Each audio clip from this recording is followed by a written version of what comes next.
بچوں کو وہ نہیں، بلکہ ان کے لیے بھی، مطلب آپ یقین کریں کہ گروسریز بھی میں خود اپنا خرچہ کرتی رہی. اور یہ لوگ جناب میرے اوپر کہ جی 10 لاکھ کا بیگ. وہ اس آدمی کی اوقات ہے، اس آدمی کی اوقات ہے کہ وہ اپنے گھر کا خرچہ اٹھا سکے، اپنے بیوی کے کھانے پینے کا خرچہ اٹھا سکے. اس کی اوقات نہیں تھی. 10 لاکھ کا بیگ الحمدللہ میرے میں نے تو اب جا کے اپنی جو انہیریٹنس ہے، جو میرے والد صاحب کی انہیریٹنس ہے، اس کو ابھی تک ہاتھ نہیں لگایا. میری تو ابھی والدہ کی جو انہیریٹنس ہے وہ ابھی ڈیوائیڈ ہو رہی ہے. میں نے تو الحمدللہ ایسا کمایا ہے، اور میرے بچے ایسے ہیں کہ مجھے تو کبھی کسی غیر مرد تو کیا، اپنے کسی ہسبینڈ سے بھی کبھی مجھے ان کے اوپر ڈپینڈنٹ ہی نہیں ہونا پڑا. جو پہنا ہے، جو زیور، کوئی ہینڈ بیگ وغیرہ، مجھے تو ضرورت ہی نہیں پڑی. اور میں اس آدمی سے مانگوں گی جو لوگوں کے جو مفت خور ہے، جو لوگوں کے جو مفت خور ہے، جو مفت خور ہے، جس کے گھر میں آٹا اس کی رزق کا نہیں آتا. آٹا جہانگیر خان ترین کے گھر سے آتا تھا. جس کے گھر میں پانی مفت کا آتا ہے، جس کے گھر میں پانی مفت کا آتا ہے، کوکا کولا مفت کی آتی ہے، جیم مفت کے آتے ہیں.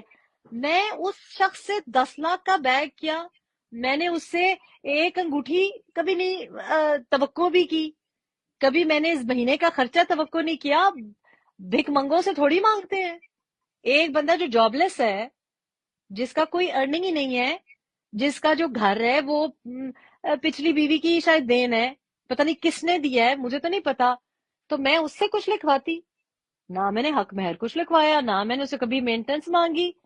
میں اس کے خرچے اٹھانے کے لیے الحمدللہ قابل تھی.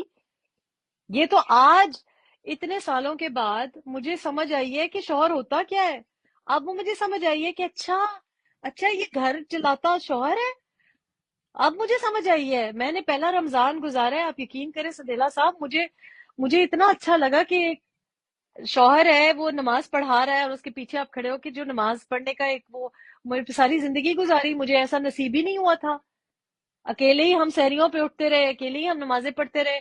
پہلی دفعہ ایسا ہوا کہ جناب شوہر نے کہا کہ نہیں، یہ تمہارا، اس میں میں تمہاری یہ تمہاری ضروریات ہے. مجھے پہلی دفعہ پتا چلا کہ ہسبینڈ کیسے بیویوں کے اچھا خرچے بھی اٹھاتے ہیں. اچھا میں ذمہ داری ہوں. مجھے بڑی عجیب بات لگی، مجھے تو بڑی عجیب بات لگی کہ میرے سسر کہہ رہے ہیں کہ جناب تمہارے لیے یہ ریڈی ہے. میری ساس، میرے لیے تو ایک نئی دنیا ہے. اور یہ لوگ، ان کی یہ اوقات ہے کہ مطلب یہ بات کرنا. 10 لاکھ کا بیگ کیا، مطلب وہ اب میں اپنے